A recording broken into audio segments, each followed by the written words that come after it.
بعد میں نے ان سے سوال کیا کہ آپ کوئی ایسی حدیث ہمیں سنائیے جس کو آپ صلی اللہ علیہ وسلم سے آپ نے ڈائریکٹ سنا ہو اور اس کو سمجھا بھی ہو۔ تو حضرت ابو ہریرہ رضی اللہ تعالیٰ عنہ فرماتے ہیں ہاں میں نے آپ سے سنا ہے، میں آپ کو سناتا ہوں۔ یہ کہا اور سنانے کے لیے تیار ہونے لگے، ایک چیخ ماری اور بے ہوش ہو گئے۔ تھوڑی دیر کے بعد ہوش میں آئے، فرمایا ہاں میں اب آپ کو سناتا ہوں، میں نے اسی مسجد نبوی میں حضور صلی اللہ علیہ وسلم سے سنا ہے، لیکن پھر جو ہے بے ہوش ہو گئے۔ تیسری مرتبہ پھر کہا کہ ہاں میں آپ کو سناتا ہوں کہ اس مسجد نبوی میں اور حضور صلی اللہ علیہ وسلم صرف دو بیٹھے تھے، ہمارے درمیان میں کوئی تیسرا شخص موجود نہیں تھا۔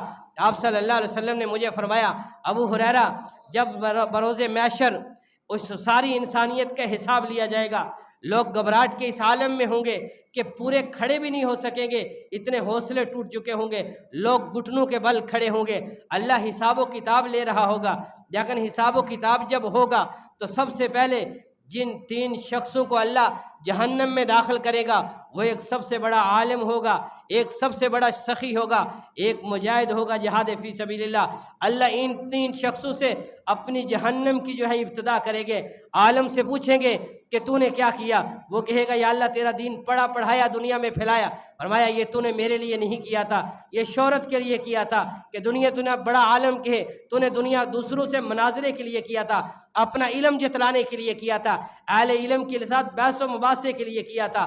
یہ تو نے اس لیے کیا تھا دوسروں پر اپنے علم کو غالب کرے، دوسروں کو جھوٹا ثابت کرے، اپنی حقانیت کے لیے اپنی شہرت کے لیے سب کچھ کیا تھا۔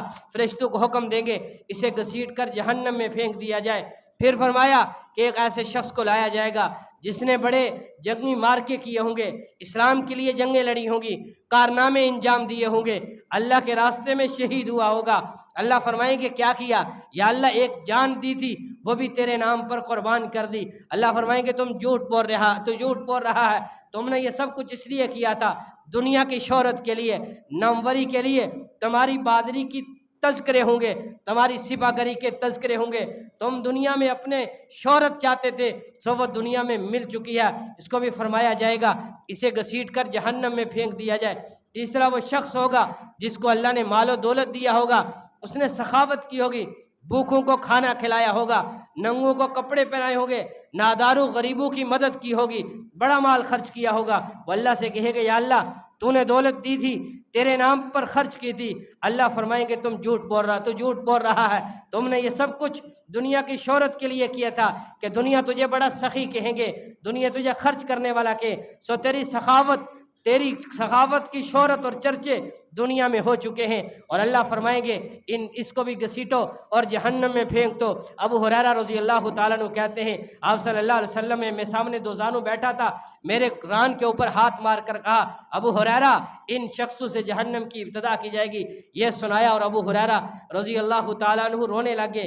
یہ شخص کہتے ہیں میں یہ حدیث سن کر امیر معاویہ رضی اللہ تعالیٰ عنہ کے پاس گیا، انہیں یہ حدیث سنائی، وہ اتنا رونے لگے کہ جو ساتھ بیٹھے تھے وہ سارے مجھے ملامت کرنے لگے کہ کہیں روتے روتے ان کی جان نہ نکل جائے۔ تو خیر کہنے کا مقصد یہ ہے کہ اللہ کے ساتھ ہمارا تعلق کمزور ہے، ہمارا ایمان کمزور ہے، صرف ہمارا نہیں، پوری دنیا میں اس وقت جو مسلمان ہیں ہم نام کے مسلمان ہیں، کام کے مسلمان نہیں ہیں، ہمارا ایمان بھی کمزور ہے، ہمارے معاملات بھی کمزور ہیں۔